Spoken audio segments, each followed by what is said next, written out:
Doctor, thanks a lot for coming on.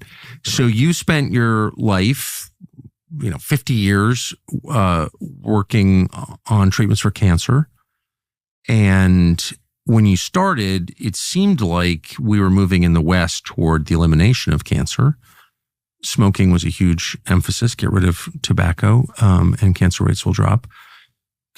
Obviously, smoking does cause cancer. And we got rid of it basically, but cancer rates went up. And that is a very rarely remarked upon mystery that really bothers me. Tell us, since you made billions of dollars selling your companies, but you're still involved in medical research, which I admire. Where are we now with cancer? What are you seeing in cancer rates?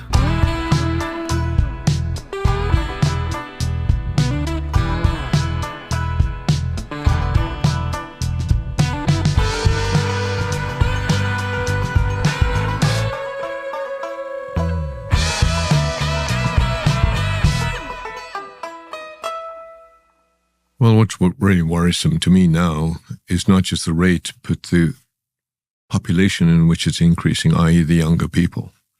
So we're clearly seeing an increase in certain types of cancer, like pancreatic cancer, ovarian cancer, and we're seeing it, colon cancer, and we're seeing it in younger people. Just to set a baseline, what's the 10-year survival rate for pancreatic cancer? It's horrible. I think, if you have pancreatic cancer today, I don't think there is a 10-year survival rate, so to speak. Yes. What there is, however, if you have patients who are what we call failed all standard of care, the survival rate is in months. You measure it in 2 months. Yes. That's certainly my understanding, having watched a lot of people die of it. So advanced pancreatic cancer is a death sentence. Where are you seeing it now? Well, I got to tell you a really concerning story. Is not only am I seeing it now, I'm seeing it in younger people. And for the first time in my career, when I left UCLA, I was doing all the Whipples, which is a surgery to actually remove most of the pancreas, a very big operation. You're a surgeon as well. I'm a surgeon. Yes. And I was also doing pancreas transplants for type 2 diabetes and islet cell transplants and stem cell transplants. So I had this diverse activity as a UCLA assistant professor. But I never saw pancreatic cancer in children. And the greatest surprise to me was a 13-year-old with metastatic pancreatic cancer that the family called us to help. And to me, that was not only devastating, it emphasized the idea that we're seeing people with higher incidence of pancreatic cancer and younger. Right now in our clinic, we have 45-year-old, 50-year-old. And what was sad about this young boy, by the time he came to see us, he had exhausted all standard of care. And he came from Butler, Pennsylvania. And all the major medical centers really had exhausted all their therapy. And by the time he came to see us, his body was ridden and he passed away. So seeing cancers now in younger people and almost a rise, almost like I don't want to call it a non-infectious pandemic, but this is what I think is going to worrisome in the world, not just in the United States, but largely in the United States, we're beginning to see this, and it's really worrisome. A non-infectious pandemic of cancer, including deadly cancers. Correct. Like pancreatic. In your career, which I think is about 50 years of working on this, how many 13-year-old pancreatic cancer patients have you seen? Never. I inquired around because it bothered me so much now of why this is happening. So Dr. Stephen Day, who was a good friend who was trained with me at UCLA when I was at UCLA, he's now at the Angeles Clinic, and I called him and he said, listen, Patrick, I'm now seeing an 8-year-old, a 10-year-old, an 11-year-old with colon cancer. We've never seen colon cancer. We've never seen that. We're seeing now 30-year-old, 40-year-old ladies, young ladies with ovarian cancer. So this is a real phenomenon of a rise of cancer in early people, in young people, and really need to get to the bottom of that.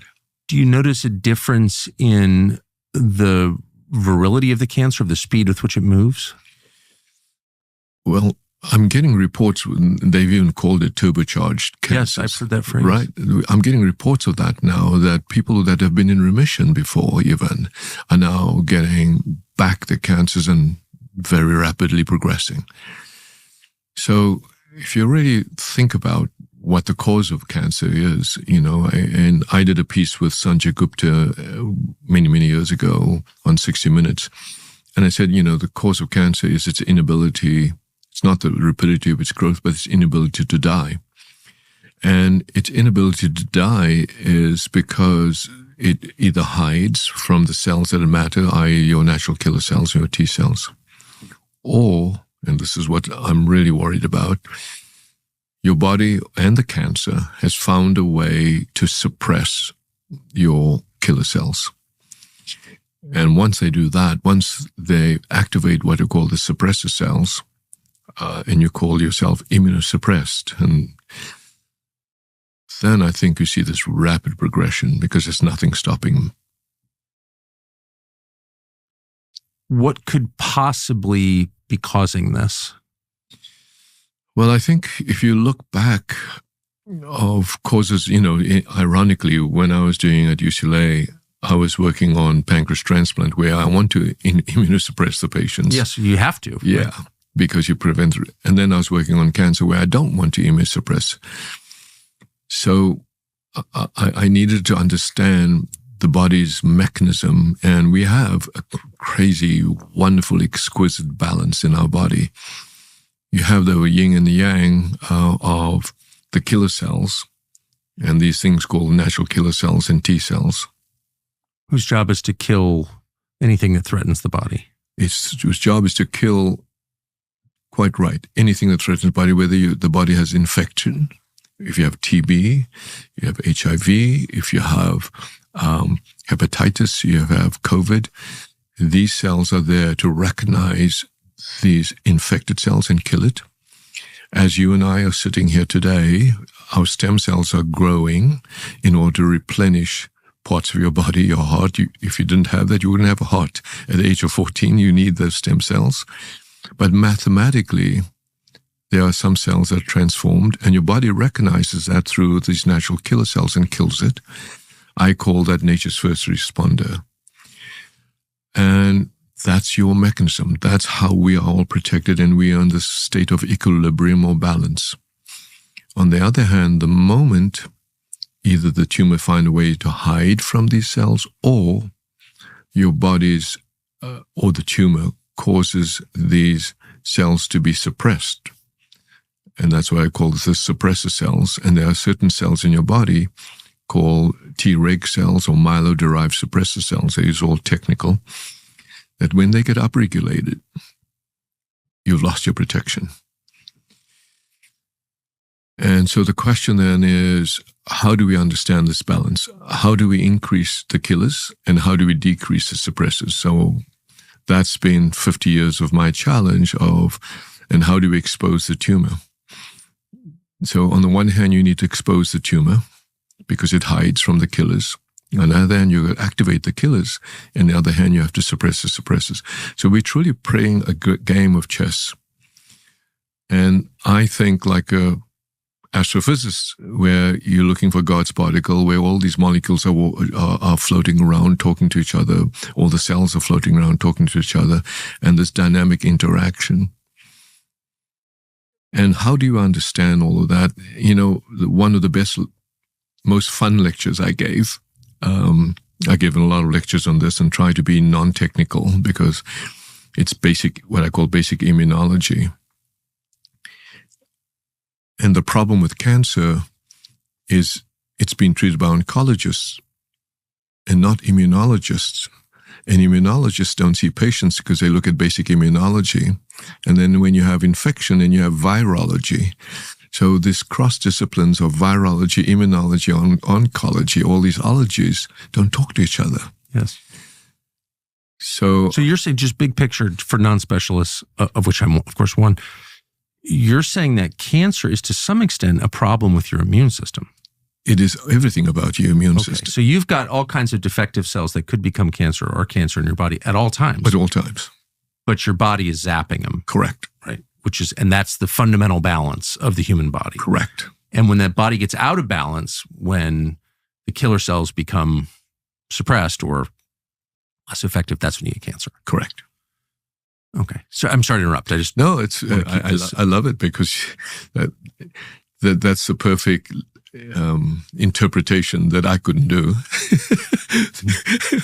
in a non-technical way, because I think I get too nerdy. So I'm glad. Well, you are a doctor. So, but that's I think is what's happening in our body. We have these perturbations, but we're in equilibrium, and that's a good thing.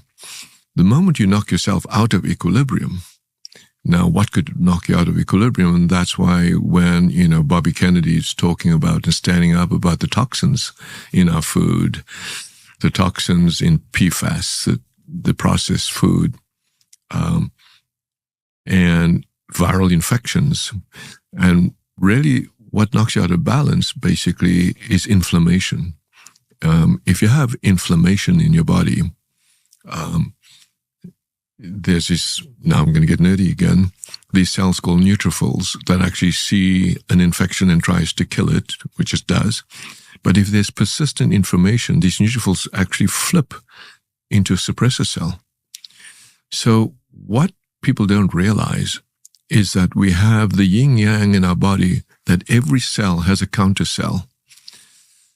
And that's where I was about to go there. I said the most fun conversation I had where I was asked by an astrophysicist or physicist to give a lecture is I named this concept of cancer a quantum theory, like a physicist. And that in our body, we have cells that can be in two states. It can be a killer or a suppressor. And like the Schrodinger's cat, it could be alive or dead. And it depends what you do with it. And so I named this thing quantum oncotherapeutics, just to be controversial, so that doctors could understand what I'm talking about, is that we need to understand the fact that you have a killer T cell and you have a killer suppressor cell. We have an M1 macrophage that actually chomps things up, and M2 macrophages that blocks that. You have an NK cell that kills, and NK cells that inhibits. And we need to have that balance, otherwise you'll get into autoimmune disease. But there's a thing called quantum entanglement, that is this cat alive or is this cat dead? If somebody interacts with that, and the person that interacts with that is the doctor. So you, as a doctor, could either be enlightened enough to activate just the activators and suppress the suppressors and change the dynamic towards the cure. But it's very complex because it's now quantum, because all those changes are happening in minutes in your body. These molecules, like God's particle, where they're colliding with each other and cells are colliding and interacting, happens within minutes. So you need to have a theory of how you interact at that level. And in so doing, the first thing you need to understand is, how does cancer happen? And then how does it grow? How do you stop it? This idea of a vaccine, a cancer vaccine, do you radiate that cancer? Do you remove that cancer? Do you remove the lymph nodes? Do you give chemotherapy? And crazily enough, over the last 50 years, I figured out that everything we're doing is not the word wrong, because that's a bad statement, a pejorative statement. It's not enlightened, a better way to say it. Because everything we're doing is tipping the scales towards the suppressor cells. We're activating the suppressor cells. We're not activating the killing cells. And we can go into this conversation where I can explain that. So the key system, which you just said, is cancer is all about the immune system. So if you activate the immunosuppression system, you get more cancer. So then the fundamental root cause is what's activating that immune system on the other way. Yes. And that's inflammation. Something is suppressing people's immune systems, including the poor 13-year-old boy who died of pancreatic cancer. And the question is, what is that? And maybe there are a lot of causes, but it is, we're not the first people to notice there's been an increase in scary cancers in populations that didn't used to get them. It's very obvious just from living here. And a lot of people have pointed to both COVID, the virus, and to the mRNA COVID vaccines as potential causes. Do you think that they're related? The best way for me to answer that is to look at history. What we know about virally induced cancers is well established. We know that if you get hepatitis, you get liver cancer. Hepatitis is a virus infection. We know if you get human papillomavirus, HPV, you get cervical cancer. Yes. So, certain kinds of throat cancer are caused by viruses as well, correct. Right? If you get HIV, you get Kaposi sarcoma. Yes. So we call that oncogenic viruses in medical terms, meaning viruses that are induced carcinogenic. And the fundamental basis for that are threefold. The hallmarks of an oncogenic virus is one, it must persist. And why? Because it continues to create inflammation. And why? With inflammation, you get suppression because your body's trying to suppress it. It must inhibit this thing called P53 that's in your body to try and protect your body from not having cancer. And if it persists and causes inflammation and inhibits P53, it begins to have the hallmarks of an oncogenic virus. So then the question is, does COVID, whether it come from the vaccine, which is the spike protein vaccine, or from the infection, which is spike-driven, that gets into every cell of our body because it goes every through the cell of the body? It goes wherever you have this thing called the ACE2 receptor, which is in the blood vessels. So wherever you have a blood vessel in your body, it's where it's going to go. And if it has an ACE2 receptor on that blood vessel, that's where it can go because that's the purpose of the spike protein, to penetrate, to hijack that ACE2 receptor and get into their cells. So that's why it gets in the pancreas. That's why you have brain fog, because it disrupts the blood vessels of the brain and causes mitochondrial dysfunction. It's why in the colon, which is a high, and the GI tract is a high ACE2 receptor. That's why pancreas is a high ACE2 receptor, where that's why you people have in the heart, you have dysfunction. You've seen young people who have sudden heart attacks all of a sudden. You see young people with pancreatic cancer all of a sudden. You see young people with colon cancer all of a sudden. So is it by coincidence that post-COVID infection, post-COVID vaccine, we're seeing all these events where we know the spike protein goes there? I don't think so. I think it's not a coincidence. So the question is, can we prove, is this what I call long COVID virus persisting? And the group at University of California, San Francisco, has now definitively proven that and published that in papers like Nature. Can we also prove that once you have that persistence of that virus, does that COVID virus suppress the natural killer cell? Does the natural killer cell actually not only go to sleep, becomes what we call anergic? That's now been published. The natural killer cell has gone to sleep. So, so by your definition, we just solved the mystery right there. I think so. I think this is the conversation I had with the... Well, but wait, I mean, billions of people, literally billions of people had the COVID virus. Over 1 billion got the spike protein vaccine. So that's like, we're talking like a huge percentage of the Earth's population, unless I'm missing something. No, you understand what keeps me awake at night. And it's kept me awake at night for 2 years, 2.5 years. And that's why I sort of abandoned everything just to focus on how do we clear the virus? Because the answer is to clear the virus. From the body. From the body. The answer is to stop the inflammation because it's chronic inflammation. Privacy should be a right for all citizens in this country. It's a prerequisite to freedom. No privacy, no freedom. Unfortunately, in America, privacy is a luxury. So who gets the luxury of privacy? You don't. We don't. Privacy is given to government agencies. They've got millions of classified documents, actually over 1 billion in this country. The average American citizen, meanwhile, is being watched every time he or she goes online. Data brokers are tracking and recording everything you do, and they're selling what they learn about you and your private life to advertisers, even to the government, to the NSA. What do you do about it? Well, we use a product called ExpressVPN. ExpressVPN is an app that sends 100% of your online traffic through secure encrypted servers. And that means that everything you do online, your personal data, your personal information, is shielded from the creeps who want to sell it to other businesses or the government. ExpressVPN also hides your IP address, and that means the brokers cannot exploit you. They can't sell you as a product to the highest bidder. ExpressVPN works on up to 8 devices at once. It's fast, it's easy to use. It's #1 rated by industry professionals. So until we get privacy, you're going to have to make your own privacy, and we do it with ExpressVPN. Right now, you can get an extra 4 months of ExpressVPN for free. Scan the QR code on the screen or go to expressvpn.com/Tucker and get 4 extra months for free. That's expressvpn.com/Tucker.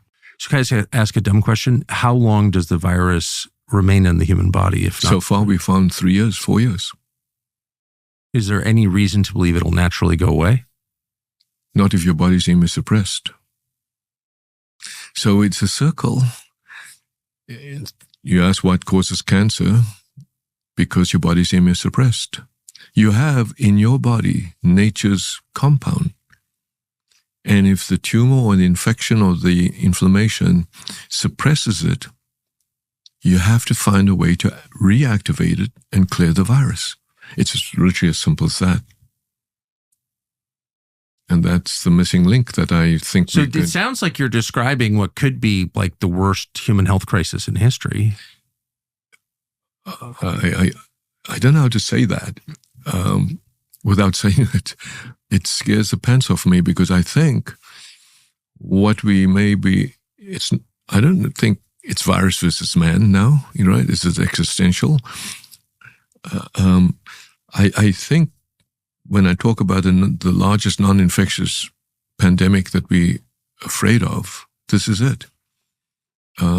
Because while there was an increased rise in cancer in our country because of the idea of the toxins and everything else, this immunosuppression that has occurred now globally, and more importantly, the immunosuppression tied to inflammation, chronic inflammation, which is asymptomatic and sometimes it's not. There's 15 million Americans with long COVID. And they're not psychiatric when they have memory loss. They're not psychiatric when they have instantaneous heart attacks. It's not psychiatric when you have an 8-year-old, 10-year-old with colon cancer, a 13-year-old pancreatic cancer. So the idea was, is there a solution? And this is what, thank God. I certainly hope so. Because you've spent your life around scary diseases. Like that's been your life. Yep. And if you're scared, then that's not a good sign. I'm scared but hopeful. I think it's important for me to have this conversation with you, not just, that's why, okay, I'll share with you a conversation I had. I got invited by the CEO of the Henry Jackson Foundation to come to DC, I think October, November last year during the election phase, and just to have a conversation about what I'm doing. And there he brought the leader from Walter Reed, the BARDA, the DOD, the NIH, the NIAID, all into that room. It was just me. And I said, it is time. It is time for me to reveal to this learned group of leaders about what I'm scared about. And I spent, I think it was 3 hours, no slides, just me speaking alone on the stage and all of them in the audience. When I first started the conversation, the first sentence was, I think COVID is oncogenic. One of the members of the audience said, that's nonsense. I said, okay, let me explain to you what we've been doing in our research. At the end of 3 hours, 4 hours, he said, you've got to publish this. This is so important. And I said, yes, we are processing the publication. And what came out was this paper that they biopsied the colon of young people temporarily when no COVID to COVID. and showed the persistence of replicating viruses in the colon tissue 2 years out. Replicating COVID viruses? Replicating COVID viruses. Replicating. Asymptomatic replicating in the tissue, meaning there's inflammation. And when you have this inflammation, these neutrophils, now getting geeky again, plasticize, flip from a protective neutrophil to a suppressive neutrophil. It's called an N2. It's called a myeloid-derived suppressor cell. That's the official name. So now you have suppression in your body. And it's no wonder that then converts into colon cancer. Wait, so is this true, do you think, have you had COVID? No. Lucky man. Not lucky man. T-cell man. I have a T-cell in my body that protects me from the nucleic capsid. Where do I get one? That trial was held up by the FDA and by Collins and Fauci. But you never got COVID because your protector cells were so strong? Not only a protector cells, if I do get COVID, the virus clears. You want to clear the virus. Get the hell out of my body. Get it out. Wait, I just want to pause here. I know you're in the midst of a much larger story, but this is something I think everyone can understand. So I think I'm in good health. I am in very robust. Did you have COVID? I did. How many times? One. I never took the virus. I never took the vaccine. Okay. But I got COVID, knocked me right on my butt. It was a bad 3 days. Fine. But I don't understand. You're older than I am. How did you never get, I just want to get very specific. Like, everyone on the planet got COVID. Okay, so let me give you some idea. Okay. One, because we understand the implications.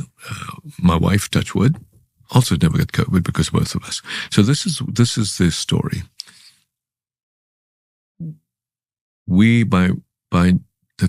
Unfortunately, I relate this. It's a painful thing to me because I related to Kobe's death. It was during Kobe's time when he passed away, and at the funeral, Kobe Bryant, who you were close to, correct, very close to. And at the funeral, at his funeral, all the people in the room, and it was, I think, November, and I turned to Gavin Newsom and I said, "Listen, this is one virus I'm worried about because I was studying this virus. I understand HPV very well and I understand hepatitis." I said, "This is not a respiratory virus. This is a dangerous virus." So I went back and I shut down our organization so that we could actually do nothing else but COVID. My entire team of hundreds of scientists on Zoom and everything else around the world. I said, we must go after this virus with a vaccine that clears the virus. And the only way to clear the virus is to have what we call a T cell and NK cell, the cells that kills cancer cells. And I wrote a paper with Carlos Godon that says COVID's like cancer and cancer's like COVID, meaning it's immunosuppression that causes its spread. And it's immunosuppression by the COVID virus that allows it to persist. So the only vaccine that's important is a T-cell vaccine. But that's what I'm telling you. Virologists think about antibodies versus cellular therapy. It's foreign to them to have a vaccine that stimulates T-cells. So I said, I understand that internally. It's a little weird since in 20 minutes you explained it to me, not particularly high IQ, not a scientist. I understand exactly what you're saying. Why isn't it obvious to virologists? Why isn't that like day one lesson in virology school that the T cells, that the cells that protect you against all potential internal harm, like they're the key? Because every vaccine so far is antibody-based. Dogma. Blind spots.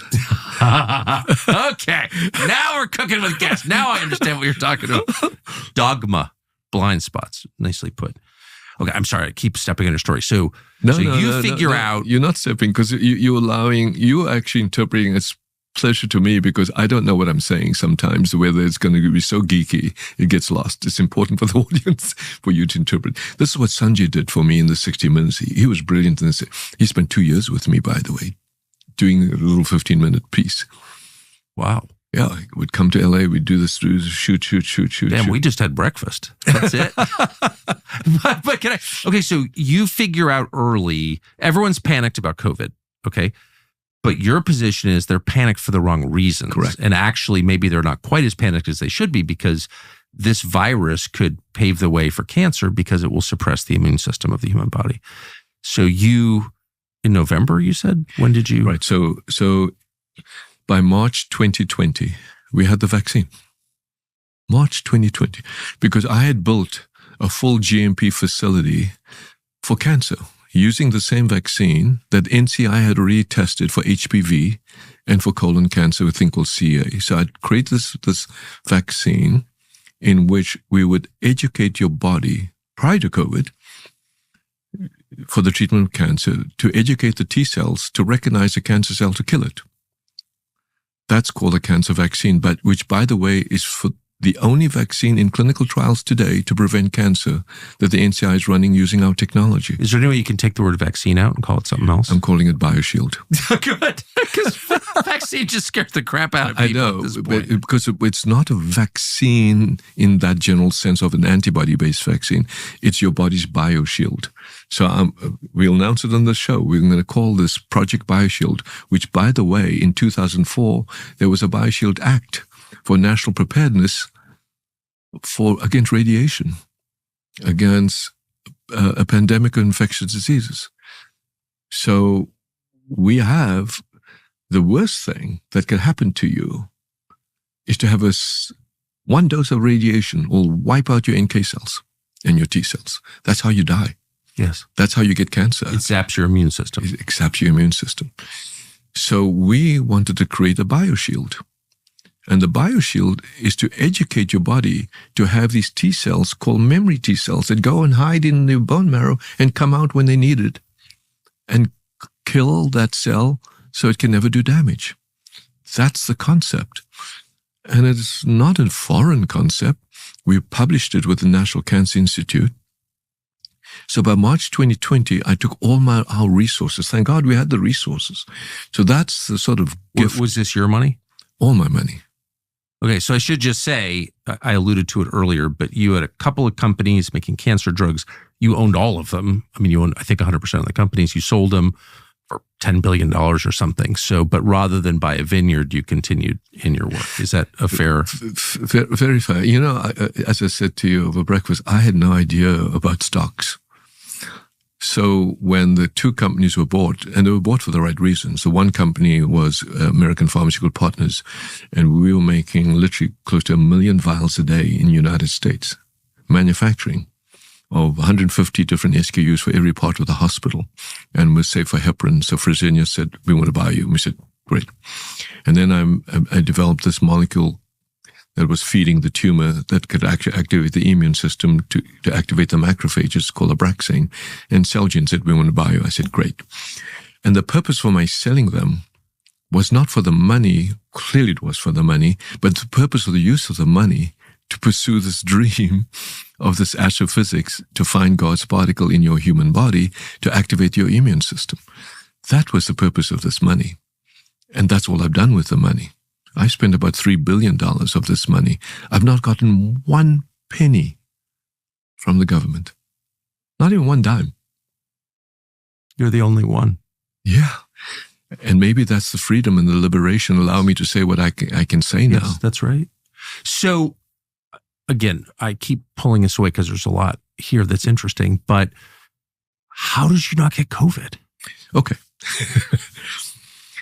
So I recognized that, so Peter Marks and I had these conversations. So he was the head of CIBA, and I was then pinging him with the science because this is a biologic. And I was saying to Peter, listen, Peter, I need to show you that we need to create a T-cell vaccine. And he said, well, we don't do T-cell vaccines. Everybody's doing the other vaccines, but great, let's continue. The antibody vaccines. Antibody vaccines. And then he called me and he said, we're going to create Warp Speed. And he's a Star Trekkie and I'm a Star Trekkie and I love Warp Speed. I said, okay, we got to do this in Warp Speed. Absolutely. But the only way, Peter, you can do this in Warp Speed, we need, as a country, to have NIH and BARDA fund a trial where we take macaque monkeys, we give them the vaccine, and everybody should throw their vaccine in because I don't care whether it's not mine or theirs, whoever's vaccine, to clear the virus. The only way to do this experiment, you give the monkeys the vaccine, it's under your control, you have 100 monkeys, everybody gets a set of vaccines, and then you infect the monkeys in the BSL-3 facility with a high dose of COVID, and then you see in their lungs and the tissue that there's no virus after 7 days. Absolutely. That was Warp Speed. So I was one of 8 of Warp Speed. Then I get a call, Patrick, you de-warped. You are there. I said, test my vaccine anyway. They did a vaccine test at the NIH and BARDA. It cleared the virus, as I predicted. There was no virus in the lungs after a big infection. So I said, okay, I'm de-warped. And this was a Francis Collins scheme and Anthony Fauci scheme and Monty Slaoui scheme. And one day we'll talk about the conversation I had with Monty Slaoui and what I've learned about Francis Collins in that event. And they were going to go after this antibody vaccine, which is this mRNA vaccine with spike. And I said, this is too important. I told my people, we're going to build our own vaccine with our own money. I couldn't get enough material other than to do one batch. And we're going to do a phase 1 trial. And we're going to inject as many people that we can do in the phase 1 trial. I'm one of them. I injected myself. And your wife? And we're going to measure, I don't want to talk about the family. Oh, of course. And we're going to measure my own blood. I drew my own blood and tested, and I have T cells to nucleocapsid and to spike. Which means if I were to get COVID, touch wood, the T cells, now our memory T cells, would clear the virus. So we then tried, begged, because not for funding even, but for the plastic bags that were now restricted as you grow these things to Pfizer and Moderna, all the materials that you need in a biological facility. Got zero. I've only got one batch, so I'm going to South Africa and inject these in patients with HIV, because that's the biggest test you could have. You couldn't generate T cells in the patients with HIV, and do this phase 2 and phase 3 trial in South Africa. So we did that. And then I called Peter and I said, Peter. I'm sorry, what were the results like? T cells. The people that, interestingly enough, it doesn't say, just so you know, you have to differentiate. Does it actually prevent the penetration of the virus versus the load of the virus versus the clearance of the virus? These are 3 different things. So we think it prevents the penetration, but we don't know, because as soon as it does penetrate, it would clear, so you wouldn't even know. Or the T-cell vaccine. This is anecdotal. But some of the people who got our T-cell vaccine, their family members got COVID. They didn't get it, obviously, the vaccine. And they didn't get COVID from a time while living with the family. The issue of clearing the virus in transmission was the key. So an antibody vaccine may reduce the viral load and therefore reduce death, which is a good thing that President Trump did. But the next generation of clearing the virus was what was needed. And both should have been developed simultaneously. It wasn't. And I'll share with you, to this day, it's a mystery to me why. But the opportunity to clear the virus was actually known, I think, by Collins and by Fauci, that it did not clear the virus. The spike vaccines, The spike vaccine, the Pfizer, Moderna, the antibody mRNA, vaccine does not, and to this day, does not clear the virus. That seems like a big deal. Well, just what we talked about. If you don't clear the virus, and you have pieces of the virus in there, especially spike, whether from the infection or from the vaccine, and now you get another infection, now the virus brings along this nucleic capsid. Now it reconjoins and replicates again in these, what they call privileged sites. 2 years later, so what we're seeing, now we're back to persistence. That's now published just months ago. And this is what I shared with NIH secretly 4 months ago.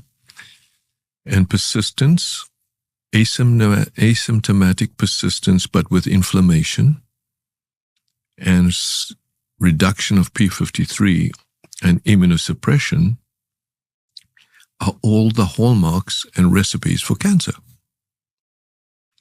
And coming back to your first question is, why are we seeing an increase in young people? I think all of the above. The toxins, the history, the red dye, the PFAS, the COVID, all of the above. Does both COVID and the COVID vaccine lower over time the human immune system? The vaccine itself upregulates temporarily the antibodies.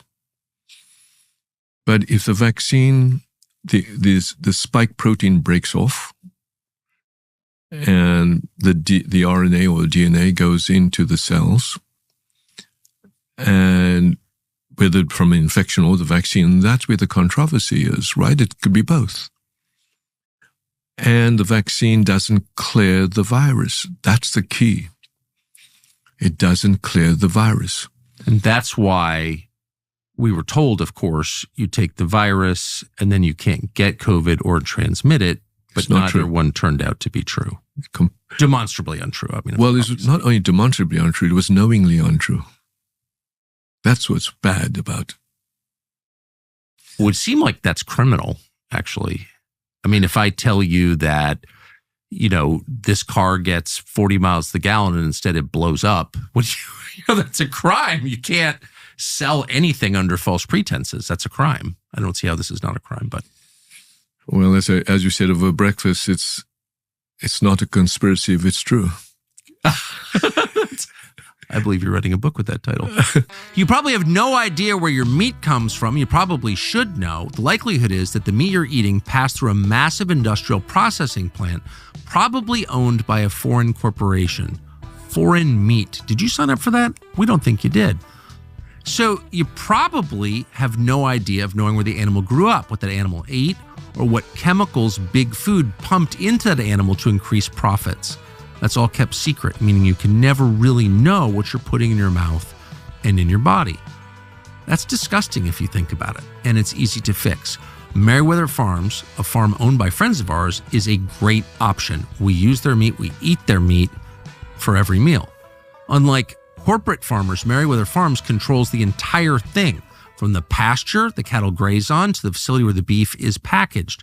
In Wyoming and across the Mountain West, the cattle are raised without hormones, without antibiotics, or any other additive. Clean American beef you can trust every single time, and they will ship it straight to your door. Go to merriweatherfarms.com/Tucker. Use the code Tucker2025 for 10% off your first order. You can also save on a monthly subscription if you sign up today. That's merriweatherfarms.com/Tucker. We eat it and vouch for it.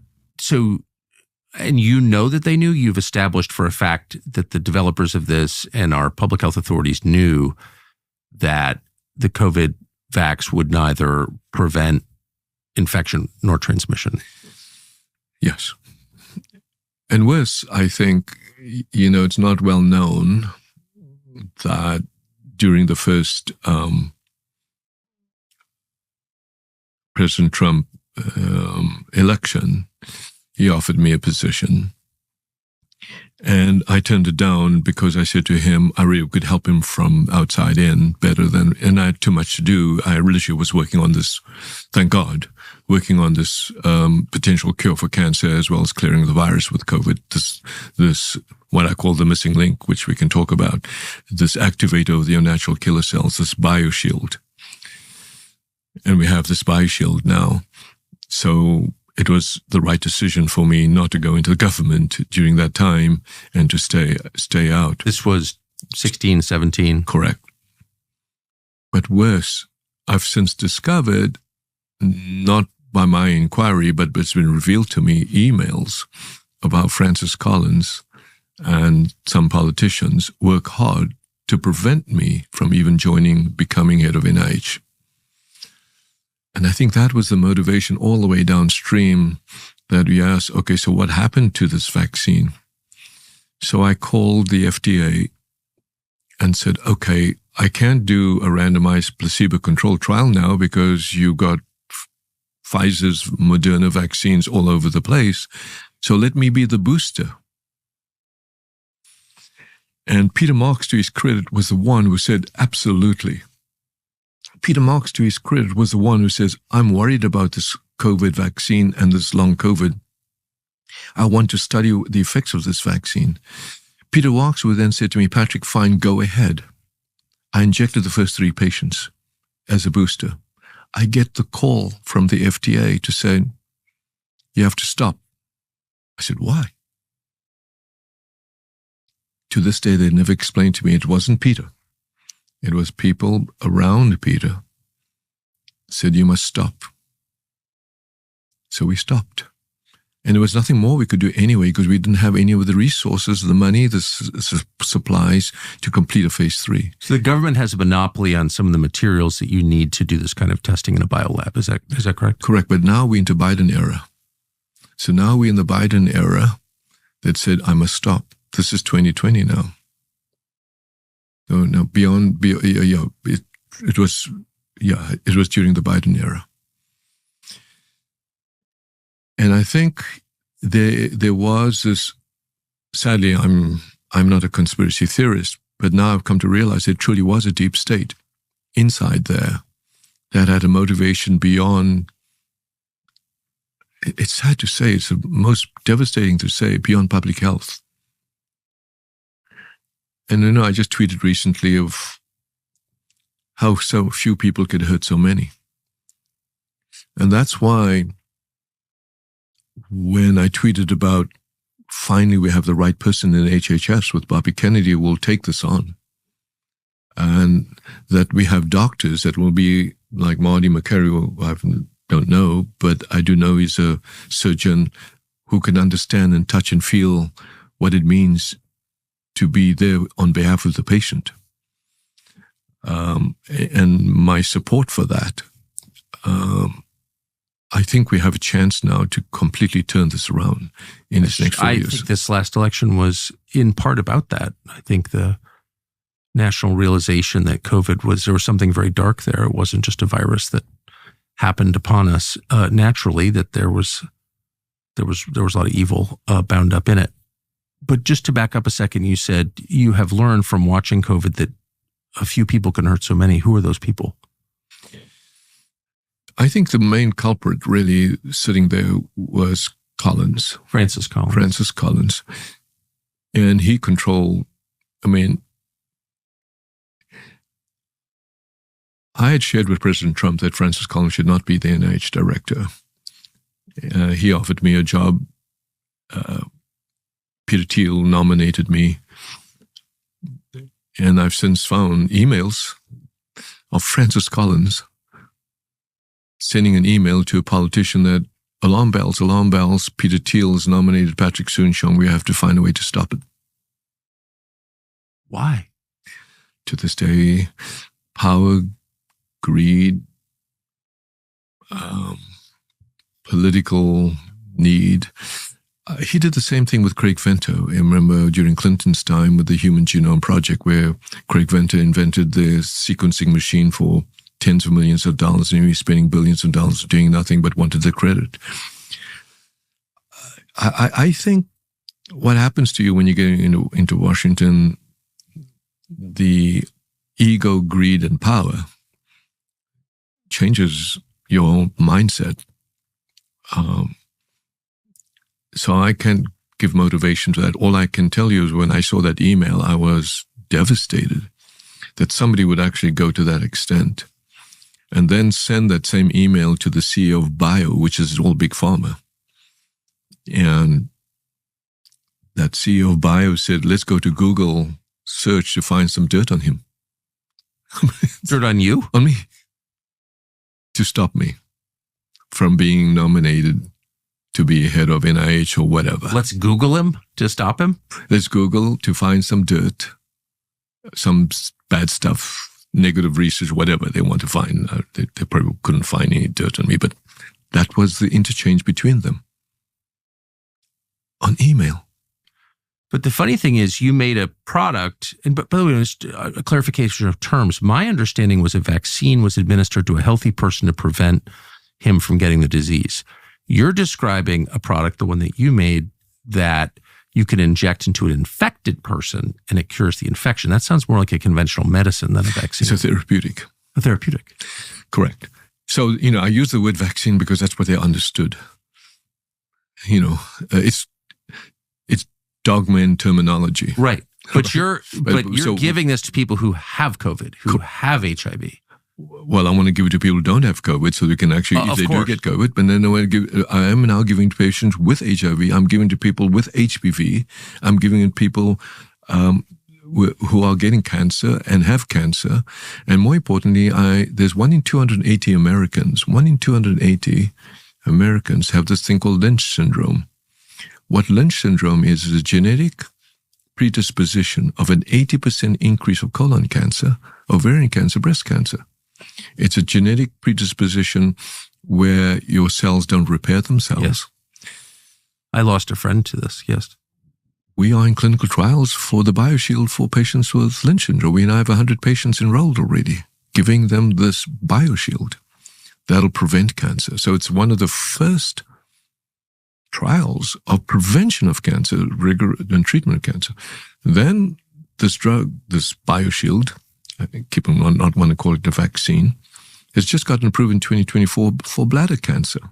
We now have people who have failed everything, who would have their bladder removed. Think about that, your bladder removed, a 9% mortality just from the surgery alone, where we're giving them this BioShield. That's all they got is a subcutaneous injection, into the bladder. And they are now free of disease, still complete remission, 9 years out. Alive today. We can go talk to them. Published. We have patients with metastatic pancreatic cancer. We just published. Was free of disease 5 years out. Senator Reid, who came to see me after having failed all other treatment with his pancreatic cancer, spread to his liver, came to see me and he said to me, Patrick, I'm here, but I checked with Francis Collins who said, don't go. I said, well, Senator Reid, it's your choice. He said, I'm coming. And we gave him the therapy. And his CA19 went down to normal. And he lived for two years free of disease. He actually was very active. We had a patient with Merkel cell carcinoma, which is a terrible disease of failed everything. He came into our clinic, complete response. 9 years out, and he died of other causes. The reason I met Robert Jr., I've not known him for about 4 months, is I called Bobby Shriver. His cousin. And the reason I knew Bobby Shriver, because Bobby called me 7 years prior to that, saying, Patrick, I'm on the city council of Santa Monica, and the mayor of Santa Monica has this terrible tumor in his head and neck. It's ulcerating under his chin, ulcerating through his jaw, and UCLA and Cedars-Sinai said, he's got 2 weeks to live, he's got to go to hospice. Can you see him? I said, absolutely, Bobby. I think he needs our natural killer cells. He needs our BioShield. So I brought him to our clinic, which we have in Los Angeles, in El Segundo. The nurses broke into tears. The nurse says, Patrick, what are you doing? UCLA said he has to go to hospice. You should give this man. I said, no, you don't understand. We can dynamically activate this. And this is all as an outpatient. We got him into complete remission. Complete remission. To Is the he extent. still alive? So it healed, and this melted the tumor. He went home because it was exposed. A little bleed happened in the blood vessel. His family took him to St. John's, and then they called me frantically and says, the doctor says, do not resuscitate. I said, what? Let me speak to that doctor. He said, well, it's bleeding and it's got this thing. I think he was in his late 70s, early 80s. I said, please clip it. It's a complete response, and we're going to do a flap to cover that. He did. We did the flap. He lived for 2 years. Was able to eat. So when I called Bobby and I said, Bobby, you remember what we did? He said, absolutely, Patrick. A lot of people have asked me to introduce to Robert. You know, Robert and I don't speak very much. We've had an argument about his ideas, and I said, I understand, but I'm going to give your number to Robert, to Bobby Kennedy, and he'll call you. Bobby called me in 10 minutes, and I said, Bobby, I'd like to introduce myself. He said, Patrick, can I meet with you? I said, please. And he came to meet with me at my home, and we had this long conversation. And I realized, I watched your show with him. He is what he is, an authentic man with a sense of purpose, conviction, courage. He says what he really believes. Sometimes it may be wrong, sometimes it may be right, but he says what he believes. And I really believed, oh my God, here's somebody who would have the courage to take on the world and ask the questions. And I said, I'm going to support you. And that's what happened. That's how I got to know him. Amazing. He was dismissed by, not just dismissed, attacked and vilified by a lot of people in the medical establishment, I would say. Everybody. Why were you willing to listen to him? Because what he's saying is exactly what I was saying. And I'm sort of attacked by these same people because of the dogma that's out there. So let me give you this example. I said, Bobby, and I shared with him the story about Hope Hicks. I said that you probably just walked out to the office and I walked in 2016, 2017. I said, listen, people think of you as saying you shouldn't have a polio vaccine. That you're an anti-vaccinator. What you really are saying, you're worried about the excipients inside the vaccine. So about the what? Okay, so that's a technical. The materials that go in with the vaccine. Yes, the mercury, etc. The mercury, etc. So I understand there's a polio vaccine. There's 1, 2, 3, 4 polio vaccines that now been manufactured. And now that all of a sudden there's a new polio vaccine that's manufactured in which we have cow's serum, calf serum, inside that vaccine. And I know, and you know, everybody knows, in the UK knows, you can get prion disease from this calf serum because you can't measure that. So that got approved in 4 days just because of safety, the way dogma is happening. But there's other polio vaccines. So you can take the other polio vaccines, but don't take that one. Just like I was telling you about, maybe I was telling you about Propofol's story over breakfast. And you should explain it that way, that you want it just to be examined. And he said, exactly. I said, okay. Not only did I get him, he is asking the right questions. And people are scared to ask these questions because there's perverse incentives. And that was what bothered me. But in science, shouldn't any question be allowed? Exactly. So when I tweeted, I said, he knows more science than most doctors. He's much of a... It's a good thing you're rich, because you'd be out of a job tweeting stuff like that. But it is, right? And that's what's a blessing, I think. You know, I live the American dream, and that's why you said, okay, I made this money. The money is for the purpose of being able to do this. And I was very concerned about being too loud about it, because if this deep state would hold up the approval, and they did, by the way, they put us into complete response letter. I got 1,000 requests for information. My submission was close to 700,000 pages in order to get this thing through. 700,000? It's like the U.S. tax code. This drug has been in trials now for 8 years. 2015. How long was the Pfizer mRNA COVID vaccine in trials? Months. A month. Not even. So that's why I'm trying to say, when you I know which one I'm taking. When you would talk about the user fees. So we thought that the user fees was going to accelerate the approval, where the FDA gets user fees from pharma. It turns out that the big pharma user fees are so large, it pays for the salary for all these reviewers. So now the biotech companies, the young biotech companies, are throttled. So the big pharma that does just incremental little dots that just follow the revenue, there's checkpoints, multi-billion-dollar, Merck's, $20 billion, $30 billion on the revenue. Bristol Myers follows it. AstraZeneca follows it. Roche follows it. They're all the same, but it's all about incremental sameness and follow the dollar. But the innovation is really at these young biotech companies that are throttled. This is what needs to be changed by the FDA today. They need a complete revamp where people with skill sets and the skill sets of the modern science, not the old drugs, have to be in place to understand what's at stake here.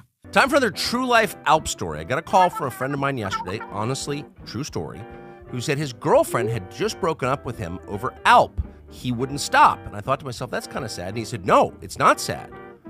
Imagine if I'd married her. Now I know I was saved. Then the next day, this same friend is driving at twice the speed limit through a major American city, pulled over by a cop in a speed trap. Cop takes his license registration, goes back to the patrol car, runs him, comes back, looks in the window, and sees a tin of Alp on the dashboard. Pauses, stunned, says to my friend, you use Alp? Yeah, I do, says my friend. So do I, says the cop. We all do. He looks at my friend thoughtfully and goes, drive safely, sir, and hands back his license and registration. No ticket. So in 2 days, he's saved from a tragic marriage to a girl who doesn't like Alp and a speeding ticket. All true. It's more than a nicotine marriage. In a nation of 350 million people, we're guessing there are about 350 million Alp stories. Email us yours. We want to know and read it on the air. Email tellall@alppouch.com. Tellall@alppouch.com. Give us your Alp story.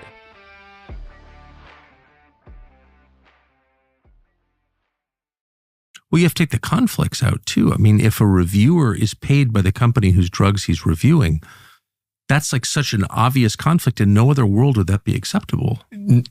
Not only wouldn't be acceptable, if then that reviewer has also the role to block an innovator, it gets worse. Right? Again, this just seems like crime to me.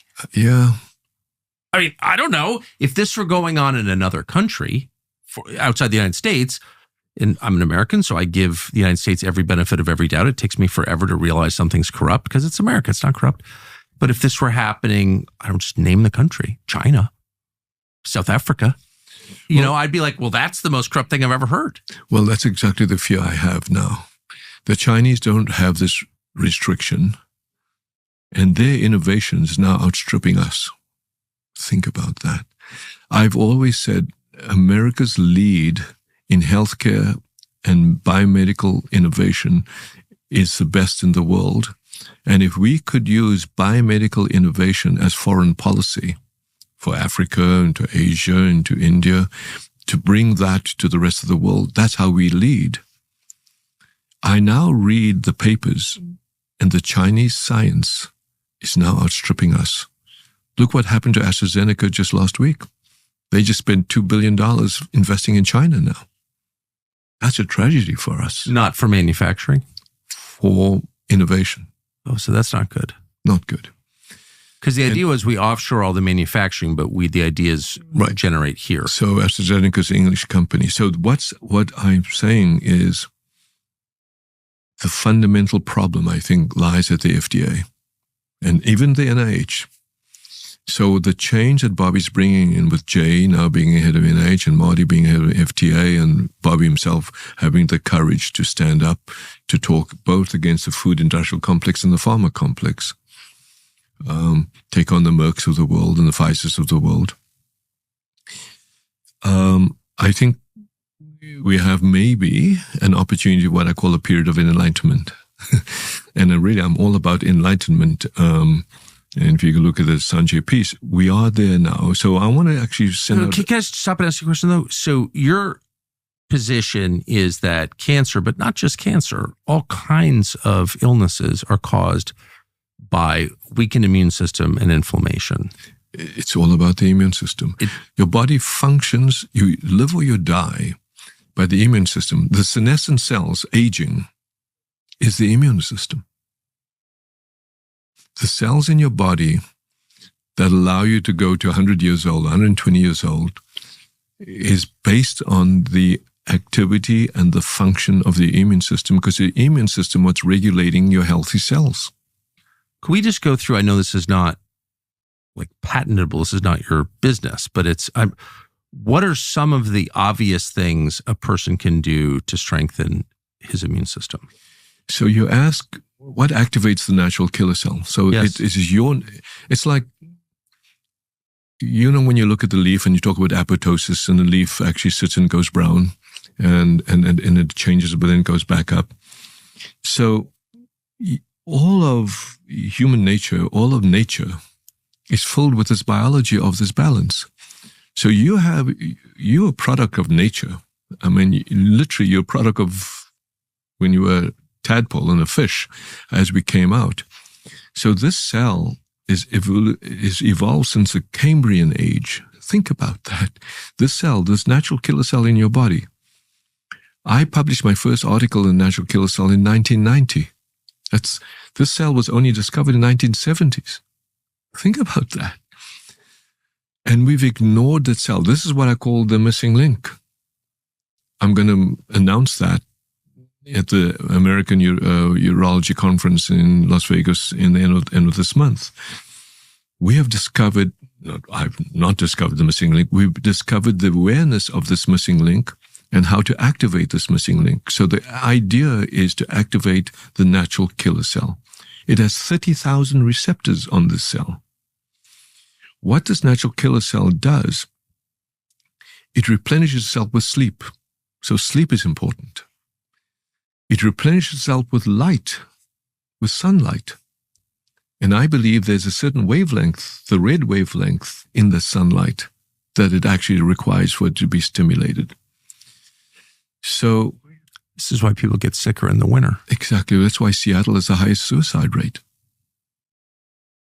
Think about that, right? So these things, and if you look at the places like Norway and Sweden, where there's very little sun, Finland. So nature's all about light, sunlight. So that's why I think this is... I like obvious observation. Nature's all about sunlight, of course. Plants don't grow without sunlight. Right. And at the end of the day, we either about neutrons, photons, and electrons. That's it. That's what we are. We as a human being is nothing else but a battery and end gate. When you think about that, right? So we have a bunch of electrons and neutrons and charges that floating through us that actually interact. And that's how I think of the human body. That's why I said I think of it as an astrophysicist. It's crazy, but that's how my mind works. So sleep, getting sunlight, and having food that doesn't immunosuppress. Your biome, the bacteria in your body, sends out materials that actually will immunosuppress or activate. What are the immunosuppressive foods? Unfortunately, I think most natural foods are fine. It's the toxins in the food. Exactly what I said, the excipients.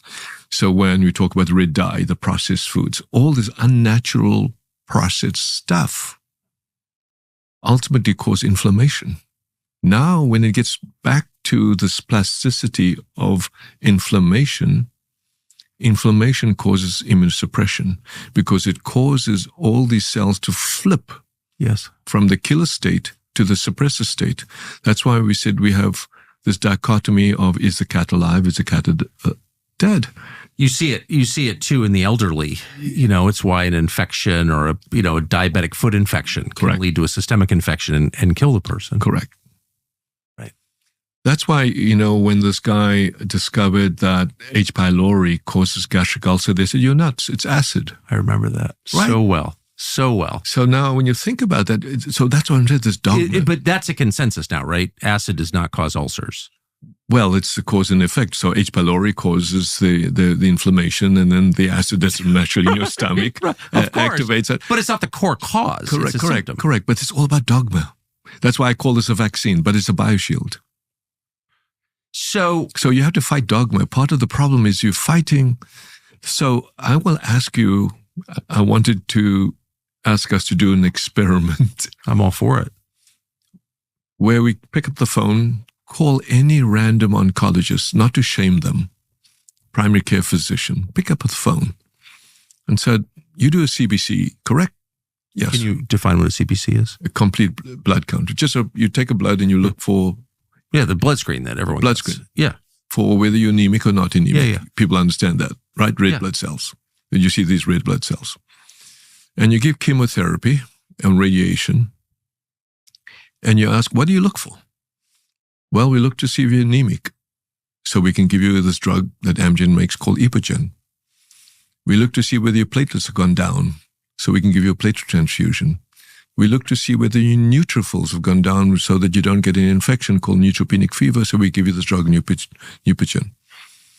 Well, the problem is, does red blood cells cure cancer? No. Does platelets cure cancer? No. Does neutrophils kill cancer? No. What kills cancer?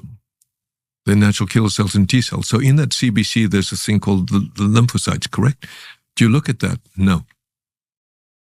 The only cell that is important that kills cancer, 99.9% of oncologists will say, we don't pay any attention to that. That That is use a surprising. colloquial term, that does seem ass backwards. Why? Why? If you're not to attack oncologists, but if you're fighting cancer, why do you ignore the one cell that fights cancer? That's the experiment I want us to do. and That's a little mysterious. Am I missing something? that's exactly. That's the missing link. The final frontier. The E equals MC squared. The God's equation.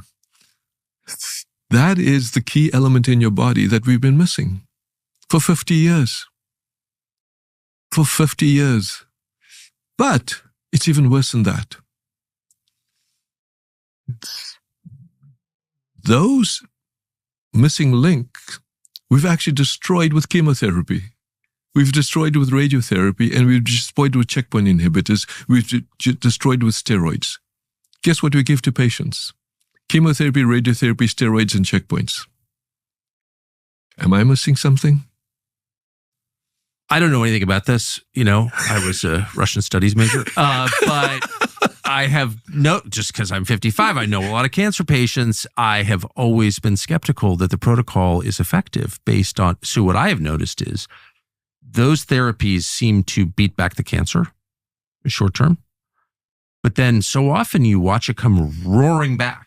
I'm in remission, and then wham, you just get hit by a tidal wave of cancer and eliminated. So if you see my writings, I have written so many times, you win the battle and you lose the war. So this is not, I'm not imagining this You're phenomenon. not imagining it. You win the battle and you lose the war. The reason you win the battle is because you see this little blip of a response with chemotherapy. And then the moment you stop, or not even, you've actually now killed the cells that were there to protect you. You've upregulated the suppressor cells, and you get metastasis, and you say, oops, sorry, you now have to go to hospice. Think about that. That's what we've been doing for 50 years. That's the dogma that I'm fighting. So let's just say I leave here and am diagnosed with, a serious life-threatening form of cancer. What would you recommend I do next? So This is where you play chess and don't play checkers. This is where you play Go, where you say, okay, what is the cancer doing first? Well, guess what? The cancer is not stupid, so it's figured out a way to hide from these killer cells. So the first thing you have to do is you have to expose the receptors on the cancer so the killer cells could recognize that. So even in the presence of chemotherapy, you don't use chemotherapy to kill the tumor. You use a tiny dose of chemotherapy just to stress the patient, the cancer, and the cancer says, oh my God, something's coming at me, and it starts exposing itself. So you go from hide to expose. So you use the chemotherapy at a low dose called low metronomic dose to use it as what I call an immunomodulator. Importantly... Wait, I was asking, you're describing cancer as almost like an autonomous entity that has a goal, a will to destroy the human body. It does. But you're describing like a... It's a machine. But with intent and kind of clever behavior. It hides? Like what? You're describing like some foreign entity in the body that's trying to kill the body. It is. It's like a virus. But how can a tumor know to hide? Because it has genomic sequencing in there that actually blocks the expression. So it just sounds diabolical. It is diabolical. That's why I spent 50 years trying to understand. It's not a human brain. It's biology and how biology can mutate. And actually, your body is a beautiful thing. I mean, it's an exquisite thing. So it has to have this thing called epigenetics. So it has the genomic sequencing that says, I'm not going to express this. So we can now stress that and block the block, and it now expresses something on its surface that our T cells can recognize. So that's the first step. Smoke it out. Smoke it out. But your body has mechanisms to smoke it out. It gets even more complicated. Your body has a thing where you can induce what we call DAMPs, which is damage-associated molecular patterns, but forget that. It's a way of actually smoking it out, so now your T cells can recognize it. Okay, so now you've done step one. That's just step one. That's one molecule. So this is why I think the FDA needs to understand we're fighting a war where you need battlefield awareness all simultaneously, where you have to orchestrate your Marines, your Army, your Navy, your Air Force, all in the right place, so that you can use the tumor in your body to act as the weapon, as the vaccine. Because a tumor has molecules that is foreign to the rest of your body, and if you educate your T cells to recognize those molecules that is foreign to the rest of your body, that T cell can remember. Now you have a memory T cell. So for the first time in 2024, in our package insert, we have a molecule called the BioShield now, I'll call it the BioShield, that can activate the natural killer cell, activate the killer T cell, and drive memory T cells. We now have bladder cancer patients who would have lost their bladder in complete remission for 9 years and still alive. And so the protocol is you administer low-dose chemo to identify where the tumor is. You smoke it out. You smoke it out. But at the same time, you need to have the natural killer cells and T cells ready. So you give them the BioShield that upregulates and stimulates your natural killer cells and T cells. What about radiation? Does that play a role? That'll kill your natural killer cells and T cells. So no. Unless, and comes out unless, today the radiation is what they call 70 gigabits. It's huge doses. Unless you give a tiny little dose just to the tumor, nowhere else, to smoke it out. So you use radiation in a very different way called SBRT, a low dose. To identify rather than destroy. To expose rather than expose. So the algorithm is expose, from hide to expose. The next algorithm is activate and proliferate your NK cells. And that's with the subcutaneous injection. Correct. The next algorithm is to educate your T cells with a vaccine that you anticipate that's going to be exposed. So you now have educated T cells ready. So you've got educated T cells, you got NK cells. And the next thing is to activate your macrophages so they become killer macrophages And the next step is to suppress the suppressors. You do that all simultaneously. How much human suffering is involved in this? There's a lot in a conventional course of cancer therapy. All as an outpatient. We've done hundreds of patients now. So someone taking this course is he going to lose his hair or throw up all the as time? an outpatient. No. What's even more exciting... Because that matters for cancer patients. I mean, it's hard to be a cancer patient. It's horrible. Yeah, but we're now seeing patients now in complete remission. More importantly, I want to treat patients before they need surgery. So I can use the tumor itself in the body as the vaccine to educate the body and the T cells all about that tumor. What's even more exciting now, we can take blood from you, 1 pint, and extract the natural killer cell in the T cell and grow billions and store in cryopreservation, just like you do from cord blood. We now have the ability to grow these natural killer cells and give it to anybody. So I always said for the first time we could become the American Red Cross of cancer, our country, and use these innovations as foreign policy. So looking back, do you think it was unwise to require the population to get the Pfizer and Moderna vax? It depends on the time. I think it's unwise to keep on giving this nonsense. I shouldn't say that. I should be careful when I call it nonsense. The idea of creating an antibody vaccine and then creating another antibody vaccine and another antibody vaccine that chases your tail, I don't know what that's doing, those spike proteins. It's not ridding your body of COVID, though. It's not. Is it creating even more variants in your body? I don't know. But is that possible? I see the idea, and I'm such a scientist, I need to actually go and actually pull out these variants and sequencing them. That's what we do. Is it theoretically possible? It's theoretically possible. Could there be any change to a person's DNA from taking this? Well, that's what this does. It's what the mRNA vaccines do. Correct. It converts into DNA and it converts in replicating, and that's what it does. And it replicates an RNA virus. It becomes the virus. Well, as someone who's clearly, you've made reference to it a couple of times, interested in evolution, to change the DNA of a species is to change the species over time. No, I don't think it integrates. My concern is that this virus is all about itself. Very selfish virus. Selfish virus. In fact, the fact that it's now less deadly is in the virus's interest. The virus doesn't want to kill you because you are the incubator. Think about that. The virus wants you alive. You're speaking in a way that suggests intent and forethought.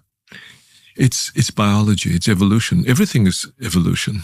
It was the intent to go from a tadpole to to human being. I don't know, but to consider the possibility you have something, or the certainty that you have something within your body that is acting against your body's interests on purpose. Yeah, because it needs you to be the incubator. So the veracity when it was so man-made. So, viral evolution, when it called affinity maturation, it matures itself so that it can be more infective. That's one thing it tries to do as a virus. I mean, these viruses are living organisms. And when I say living, they don't have brains or anything else, but they have machinery that are very sophisticated. They have what they call promoters and et cetera. Why would you make something like that on purpose? Well, there are viruses in nature, of course, which theoretically will go through what you call maturation that normally do not infect you. They're not they're species specific. Exactly. But why would you then change that? And that's what this, gain of function study was so dangerous. That's why it was prohibited. It's so self-evidently evil to even play with something like that, with the potential consequences, which we're now seeing, 13-year-olds getting pancreatic cancer. like, how could anyone do that? And why aren't those people in prison? Well, it was banned, right? It was banned in the United States. Yeah. Hence So the Wuhan lab partnership. Well, right? so we subverted it. Now you talk about, why I say so few people could harm so many. How they got around that is for the investigators to find out. But I mean, you're someone who's created cancer drugs, who spent a lot of his life in a lab. That's why you're a billionaire. So you know a lot about this topic, obviously. And it's clear to you that that's just too dangerous to be doing that, right? Yes. To take animal viruses and make them... You can't control it. I mean, because you've done affinity maturation that would have taken tens of, maybe millions of years. In that fusion protein, they created this fusion protein and then they created this vaccine. I think Barney Graham was the part with Collins and everything else that was so proud to say that we'll create this RBD and make it stable. Think about it. The spearhead, the tip of the spear that goes into your cell, we're going to make it stable. That's how this vaccine was produced. This was the mRNA vaccine was produced. So you've taken a virus that's now gone from bats to man only because I think this gain of function work. You then create a vaccine by taking the spearhead of this virus that is now being created to get into you and make the spearhead even more stable and put it on the vaccine and says, here we go. This seems super crazy. So just from the perspective of a layman again, if I've never had COVID and I get the mRNA, if I get the Pfizer vaccine, mRNA vaccine, if I got it 3 years ago, can you detect COVID in my body now? Possibly. See, that's just crazy and town. Look, I know of I won't name her, but she was a very senior person at the FDA. And she just got the vaccine, that's it. And within weeks, she got brain fog, loss of memory. So there's clear evidence that sometimes the vaccine is the cause, and sometimes the virus is the cause. So that's what I'm saying. But it's not mutually exclusive. I understand, but it's all about the spike. But the idea that you would be introducing the COVID virus into a body that was not infected by the COVID virus is like... You're right. You went after the wrong protein, basically. I've been begging them to go after the nucleic capsid protein because the nucleic capsid protein, which is in the core of the virus, is not the tip of the spear. Right. And if you have a T cell, it lasts for 17 years. We know that from previous COVID infections. Yes. But they refuse to do it. This seems like a human tragedy at like an unimaginable scale. Completely. It devastates me. Well, that's incredibly bracing. And I think you're one of the very few people I've ever met who has the absolute authority to speak on this. And yet you've not been encouraged to speak about it, it sounds like. I've not been what? Encouraged to speak about it. Yeah, because I'm not a political person, and I have this bigger picture that we have to find a solution, not just for COVID, but for cancer. And the irony is this BioShield works for both.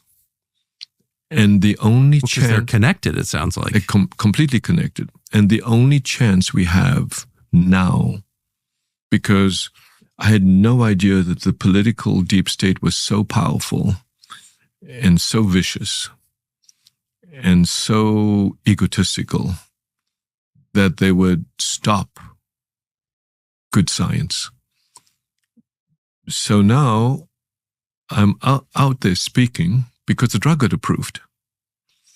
But that's not enough just for bladder cancer. It has the same treatment effect for pancreatic cancer, lung cancer, triple-negative breast cancer. It is the only molecule for 50 years that upregulates these killer cells, period, the missing link.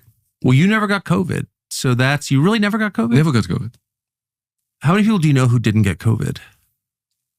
Well, the President of the United States got COVID like 4 times. So if you did get COVID, there's 3 antigens in the virus. There's a spike, there's a nucleic capsid, and there's a thing called the M protein, M. And And when you do your blood test, you can see if you have the M protein. If you have the M protein in your antibody or T cell or antibody to the M protein, that means it came from the virus. If you have no M protein, it came from somewhere else. It could come from the vaccine. I have no M protein, and I have T cells to N, and I have T cells to S. So you could basically lick a park bench and not get sick. No, it doesn't exactly. So now you need to differentiate and not conflate the ability of the virus to infect. It could still infect me, but my body has the protection, the bioshield, to clear it immediately, within 7 days. Clear it. Is this a lifelong protection? Well, based on the science of what they call MERS-1, where it was in 17 years is protection. That was the original coronavirus outbreak. Correct. 17 years, this nuclear T cells is out there. So I'll take that. I'll take 17 Exactly. And you can get a booster. Now what we're working on is a universal COVID virus, a vaccine for all coronaviruses because it's N. So what we did, that's a good segue to that. So during my genomic sequencing, I was building the whole machine learning supercomputing network, and I ran the National Lambda Rail for the GOTS particle, and I built supercomputers and AI way before AI was, and I presented the AI model to President Obama, believe it or not, in the one-pager for healthcare. So our supercomputer, we combined ourselves with Microsoft so that we had the largest GPU cloud during COVID. And we were able then to actually look at the infectivity of every species, every variant of COVID with every human type. There's a thing called HLA. So that we could actually look at how the virus would change and avoid the T cells. And the only thing that it could never do was change the nuclear capsid and never could avoid the T cells. We made that software public. It is still public, and published it so that anybody could test. Based on your HLA and my HLA type would be slightly different. There's hundreds and thousands of HLA types, and know whether this sequence, if you had that sequence in your body, would be protective.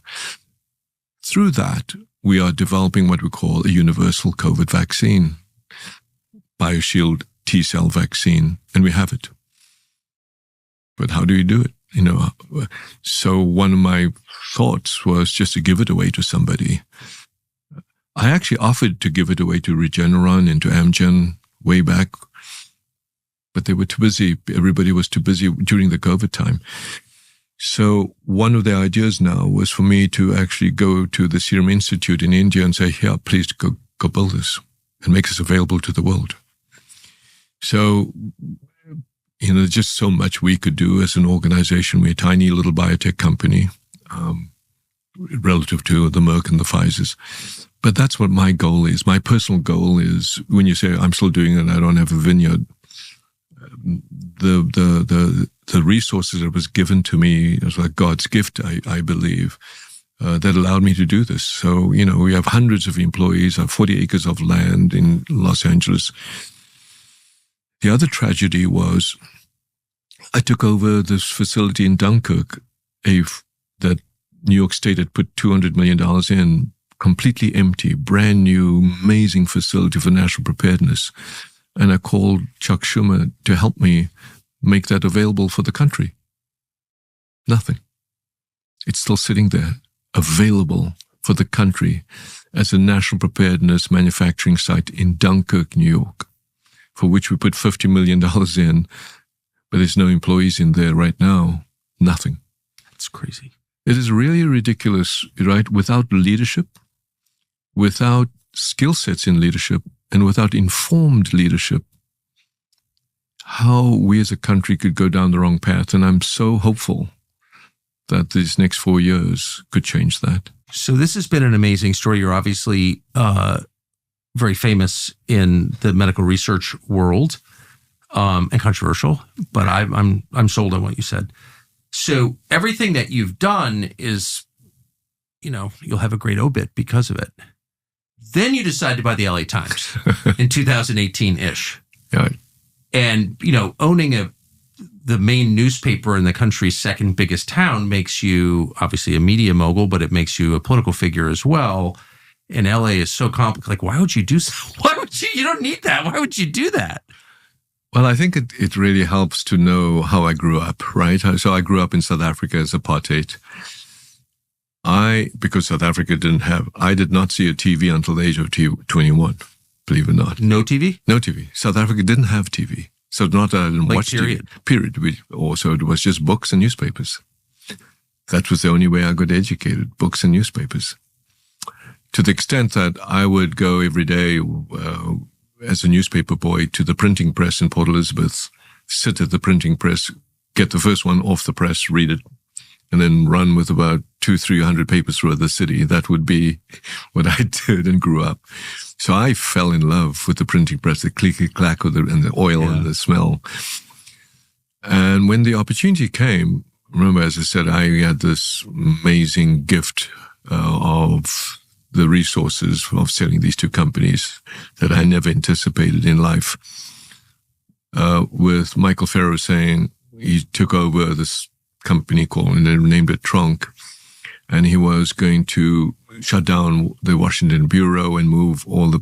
So he owned the LA Times? He owned the Tribune, actually, the whole thing, at that point, Chicago Tribune, the Tribune Company. The whole Tribune Company, which included LA Times and San Diego Tribune. And he knew how desperately I wanted the LA Times because I had helped him invest to buy the rest of the Tribune. So I was a minority shareholder in that. And he came to me and said, "Hey, Patrick, you want it? Here's the price. You've got 48 hours to decide.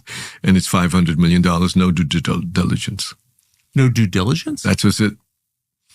And who would take that deal? Only crazy people. Yes. It's $500 million and you can't see the books. Yeah, nor can you go visit the newsroom. Because on Monday, we're going to actually shut all that and move them all out. And I don't want you to talk to these people. And you have until Monday to decide. And I was running a conference in LA with all my scientists and the National Cancer Institute, and all the scientists were there in this hotel. And I said, "Oh my God." So I went upstairs and we got a private room and I brought all the people into the room. And I said, "I want to do it." And I called my wife. I said, "We want to do this. I think this is an opportunity for us to have a voice for the people, especially if they're going to shut down Washington, they're going to shut down LA. We'll never have a paper here. This is one of the most important things." So by Monday, I signed it. And that was it. And then... And you paid him $500 million? $500 million. How grateful was he? Very. I'm sorry to laugh. But if you hadn't made so much money, I wouldn't be laughing because it would be mean. But that's incredible. So Phil Anschutz saw I've got some stuff I'd like to sell you. Is that So Phil Anschutz saw me at the next Laker game. He says, "Patrick, I always thought you were such a smart guy until yesterday." But I have no regrets. I think what I did then was said, okay, I'm going to take everything I know in healthcare, that rocket ship that I showed you, and then create, because during that time, Bezos would have this Arc, he'd had the software, and he had the Washington Post, and his team came to see me and said, "Listen, we've got this Arc software that we want you to run." I said, "No, I don't like this old software. I'm going to go build a completely new software content management system that could take podcast, video, live streaming, because I want this newspaper to be an educational moment for people. And at the end of the day, a newspaper is not just a newspaper, it's a basis of engagement. I want to use this as a tool to engage with people, because that's how I grew up." So we took the risk and we built this content management system. It took us 5 years, and we launched it, which could talk to the printing press, and it could talk to magazines, it could talk to podcasts, it could talk to video, it could talk to live streaming. And now it's just gone live. It's called LA Times Studio and LA Times Live. And the next thing we're going to do is called LA Times Next. And the LA Times Next, and a gentleman called Eric Beach and I are forming so that we could create a platform that would allow voices to be heard and free speech to be heard, unencumbered by either opinion or news. So now we have 3 platforms. We have a platform of news, which supposedly is facts. We have a platform of opinion, which have now changed to voices, meaning everybody should have a voice, whether you're right voice, left voice, central voice, do you like Coca-Cola, Pepsi-Cola, whatever voice. And then a complete platform that allows free speech and video, podcast. And now I have that platform. And we've built the infrastructure to accommodate that platform. And I'm excited by LA Times Next because we're going to have a studio in DC. We have a studio in LA. We may have even a studio in Nashville. And shows like this are important because I believe long forms like this is how you communicate for people who are interested. And it could be fun. It should be engaging. It should be interesting. And that's why I bought the paper. Well, those are great reasons as far as I'm concerned. But they come with them. The purchase comes with it. A lot of people who work at the paper. I've worked in newsrooms my whole life, and I know that they hate change. They hate the owner, no matter what. Everybody hates the owner, just on principle. There are a ton of unhappy people in journalism. I would say the overwhelming majority, just for whatever reason, we could speculate. And they're very hard to manage. And they're roughly about 100 or maybe even more percent left wing everywhere, including at supposedly conservative places. They're all lefties. So how do you deal with that? By being honest and transparent and head on. And I openly shared with them. I said, listen, we cannot be an echo chamber. I won't tolerate it. It's okay if you're left wing, but you need right wing. So I offered Scott Jennings an opportunity to write on the paper. And I said, we need all voices. And so I said, listen, I don't know who made these rules because I came into this newspaper. I don't know the difference between a columnist, an op-ed, or editorial page, and news. And now when you're merging all of these, can you imagine the layperson not really understanding the difference? That's right. And I want you to say, news is news, and you, the newsroom, fine. Theoretically, everything's edited, you've checked it, you fact-checked it. But when it comes to an opinion, I want to change that to be voices. And I want all voices to be heard, all American voices to be heard. And, the Kamala Harris endorsement, I took a lot of heat because the editorial board resigned by my taking a stand that we cannot be an echo chamber of opinions not based on facts. So just for those who didn't follow it, and it was quite a story for a couple of days there, it was during the campaign. The editorial board, correct me if I'm wrong, wanted to endorse Kamala Harris. And you said no. What did they say to you, and what did you say back to them? Well, I can't put in... Oh, come on. You've gone pretty far already. I can just say they were not happy. But what was their pitch? So the pitch was, we as a board have met and we have this prepackaged. We know this is outrageous, blah, blah, blah. This prepackaged, what does that mean? We had a prepackaged endorsement. What do you mean prepackaged? They'd already written it? After talking to Kamala Harris? Never having met her. They never met Kamala Harris? Never met her. Isn't the editorial board supposed to interview the candidates? By the way, the editorial board never met even. I'm on the editorial board. So I said, But Kamala Harris was in LA all the time. Correct. So in your neighborhood, actually. Correct.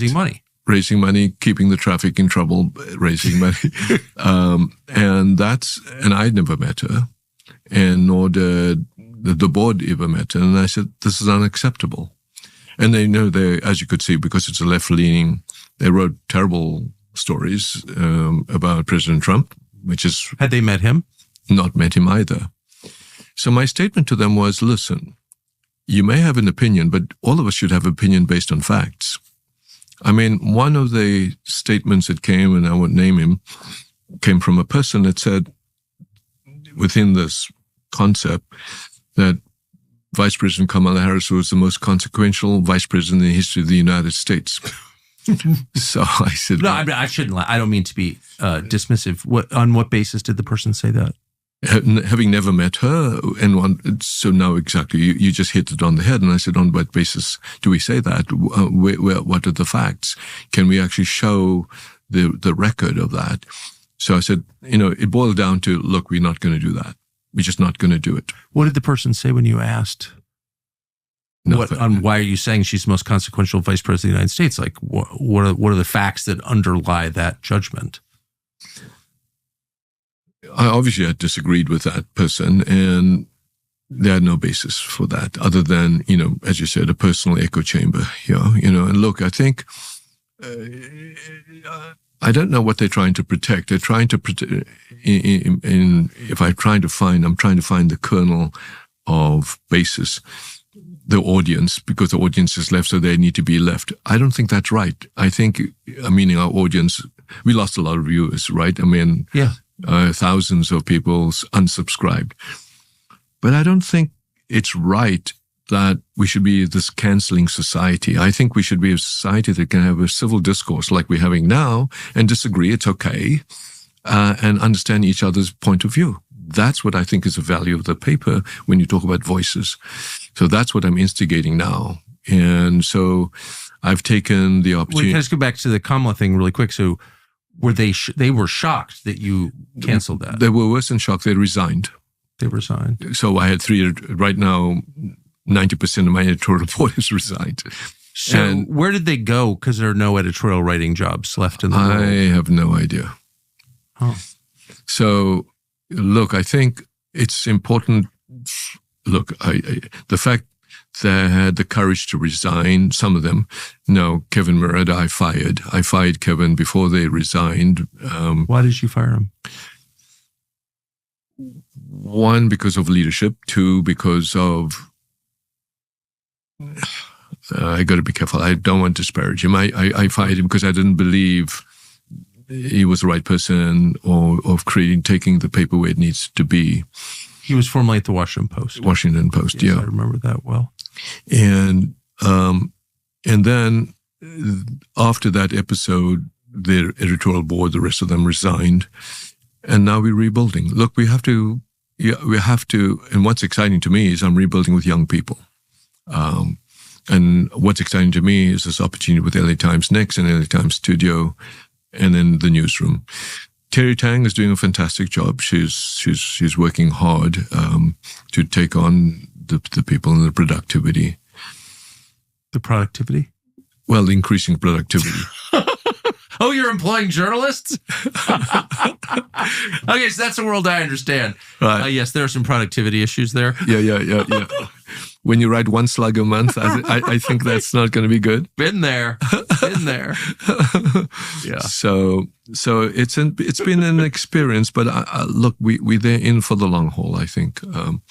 And look, it's just not us, by the way. We got to save these local newspapers. I agree. Right? We got to save the ability to have local discourse. Now with the LA fires, it's even more important, right? Look, I called out Karen Bass and Gavin Newsom. And these politicians... You know them both. I know them both. I text with them both, and I complain to them both. And what I tell the public is what I tell them. So I don't say anything behind their back. I personally say, I said, you're not doing the right thing. Whether it be the homelessness, they did a terrible job. Yes. A completely wasteful job. So these are the kinds of things that I think it gave us the opportunity to have a say in our community, and that's what I'll continue to do. Now we'll position ourselves in DC, and I think the next 4 years will be really, hopefully, monumental. Doctor, thank you for spending all this time. All right. No, I really appreciate it. This has been fun and a pleasure. Thank you. Thank you. So it turns out that YouTube is suppressing this show. On one level, that's not surprising. That's what they do. But on another level, it's shocking. With everything that's going on in the world right now, all the change taking place in our economy and our politics, with the wars we're on the cusp of fighting right now, Google has decided you should have less information rather than more. And that is totally wrong. It's immoral. What can you do about it? Well, we could whine about it. That's a waste of time. We're not in charge of Google. Or we could find a way around it, a way that you could actually get information that is true, not intentionally deceptive. The way to do that on YouTube, we think, is to subscribe to our channel. Subscribe. Hit the little bell icon to be notified when we upload and share this video. That way you'll have a much higher chance of hearing actual news and information. So we hope that you'll do that.